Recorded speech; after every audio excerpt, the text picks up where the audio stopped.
राधे राधे दोस्तों। नवरात्रि के 5वें दिन स्कंद माता की पूजा की जाती है। स्कंद माता देवी दुर्गा का 5वां अवतार है। स्कंद माता का नाम 2 शब्दों से मिलकर बना है, स्कंद व माता, और इसका अर्थ होता है स्कंद की माता। स्कंद का अर्थ है कार्तिकेय, जो कि महादेव और माता पार्वती के पुत्र है। माता का अर्थ है माँ, और इसी प्रकार स्कंद माता माता पार्वती का ही एक रूप है। तो आइए पढ़ते हैं स्कंद माता की कथा। कथा माँ स्कंद माता की 4 भुजाएं हैं। माँ के हाथ में कार्तिकेय को पकड़े हुए है और उनके दूसरे व तीसरे हाथ में कमल का पुष्प है। अपने चौथे हाथ में स्कंद माता अपने भक्तों की आशीर्वाद देती है।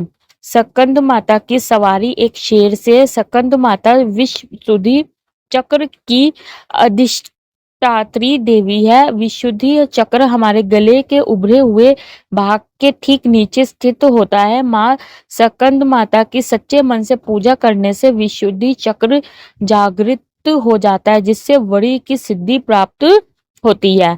माँ स्कंद माता का वाहन मयूर भी है, इसलिए इन्हें मयूर वाहन के नाम से भी जाना जाता है।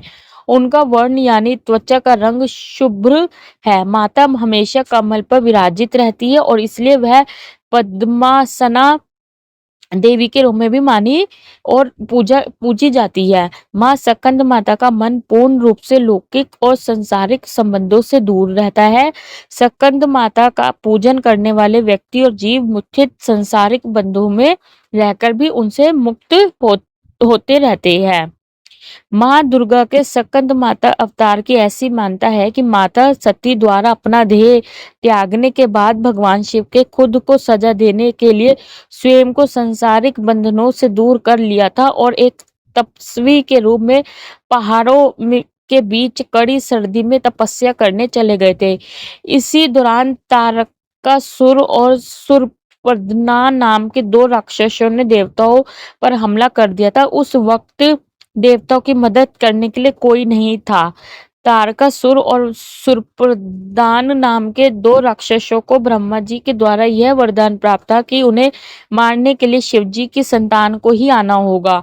उन राक्षसों ने चारों ओर कहला का माहौल बना दिया था और अपने आसपास रहकर किसी को परेशान करके रखा था।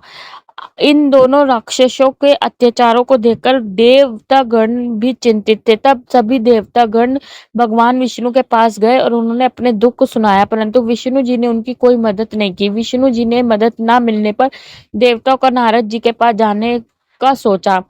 उन्होंने नारद जी से कहा कि यदि वह माता पार्वती से भगवान शिव को पति के रूप में पाने के लिए तपस्या करने को कहेगी, तब वो शायद भगवान शिव उनसे शादी कर ले और उनके मिलन से महादेव की संतान जन्म ले और जो उन राक्षसों का वध कर सके। इसलिए नारद जी के कहे अनुसार माता पार्वती ने भगवान शिव को पति के रूप में पाने के लिए घोर तपस्या की और उनकी भक्ति से खुश होकर भगवान शिव ने उनसे विवाह करने का निर्णय लिया। विवाह के बाद माता पार्वती और भगवान शिव की ऊर्जा से एक बीज का जन्म हुआ। बीज के अत्यंत गर्म होने के कारण उसे अग्निदेव को सवारना नदी में सुरक्षित रखने के लिए सौंपा गया। अग्निदेव भी उनकी गर्मी सह नहीं पाए, इसलिए उन्होंने सब बीज को गंगा को सौंप दिया, जो उसे आखिरी में सवर्णा झील में ले गई, जहां माता पार्वती पहले से पानी के रूप में मौजूद थी। और उस बीज को धारण करते ही माँ गर्भवती हो गई। उस समय पश्चात कार्तिकेय ने अपने 6 मुखों के साथ जन्म लिया। कार्तिकेय के जन्म के बाद उन्होंने तारकासुर और सुरपदना का विनाश करने के लिए तैयार किया गया। सभी देवताओं ने मिलकर उन्हें अलग अलग तरीके का ज्ञान दिया और राक्षसों से लड़ने के लिए उन्हें महत्वपूर्ण शस्त्र भी दिए। आखिर में कार्तिकेय ने सभी राक्षसों का वध कर दिया। इसी कारण माँ दुर्गा का स्कंद माता यानी कार्तिक की माता के रूप में जाना जाता है। स्कंद माता के मंदिर पूरे भारतवर्ष में कई जगह स्थापित है, लेकिन उसमें से एक प्रचलित उत्तर प्रदेश के वाराणसी में स्थित है। देवी दुर्गा के 5वें स्वरूप में संत माता की पूजा की जाती है। उन्हें अत्यंत दयालु माना जाता है। कहते हैं कि देवी दुर्गा का यह स्वरूप मातृत्व को परिभाषित करता है। स्कंद माता कमल के आसन पर भी विराजमान होती है, इसलिए इन्हें पद्मासना देवी भी कहा जाता है। कहते हैं कि संतान सुख की प्राप्ति के लिए माता की पूजा के साथ ही उनके मंत्र की आराधना भी विशेष फलदायी होता है। आइए जानते हैं माता की आराधना का विशेष मंत्र।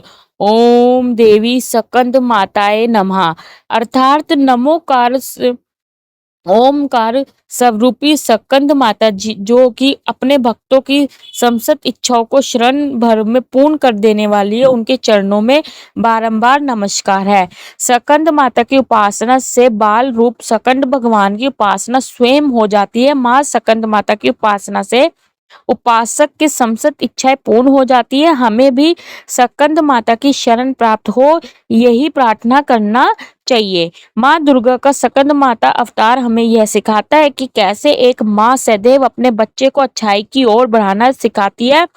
यदि कभी जीवन में बुराई का सामना करने के लिए शस्त्र भी उठाने पड़े तो माँ अपना पूरा समर्थन देती है। इसलिए हमें अपनी माँ का सदैव सम्मान करना चाहिए और उन्हें हर चीज के लिए शुक्रिया करना चाहिए। इसी के साथ ये कथा संपूर्ण होती है। आप सभी को नवरात्रि की बहुत बहुत शुभकामनाएं।